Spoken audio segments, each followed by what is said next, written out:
ভোরশুটের রায়বাঘিনী, কলমে জগৎপতি তা, কণ্ঠে শ্রাবণী চ্যাটার্জি। সর্বপ্রিয়া ভবশঙ্করী রায়চৌধুরী ছিলেন ভোরশুট রাজ্যের রানী। কজন জানি আমরা এই ভারত শ্রেষ্ঠা রমণীর গুণকীর্তির বাণী?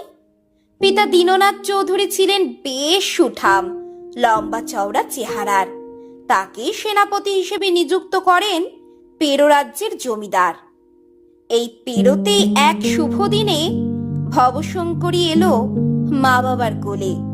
ভাইয়ের জন্মের পরেই সূতিকাগ্রস্তা হয়ে মা গেলেন স্বর্গালোকে চলে।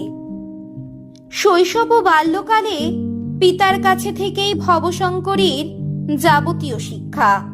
অস্ত্রবিদ্যা, ঘোড়ায় চড়া, রাজনীতি, কূটনীতি ও তীরন্দাজিতে পান দীক্ষা। পাশাপাশি চলতে থাকে সাবেকি রীতিতে সমাজতত্ত্ব, দর্শন বিদ্যার শিক্ষা। রণকৌশলে পারদর্শী হতে কখনো তাকে করতে হয়নি অযথাভাবে প্রতীক্ষা।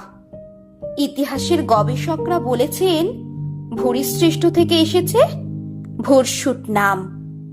ভূরিশ্রেষ্ঠ ছিল শ্রেষ্ঠ বণিকদের বসবাসের স্বর্গের ন্যায় আরামপ্রদ শ্রেষ্ঠ ধাম।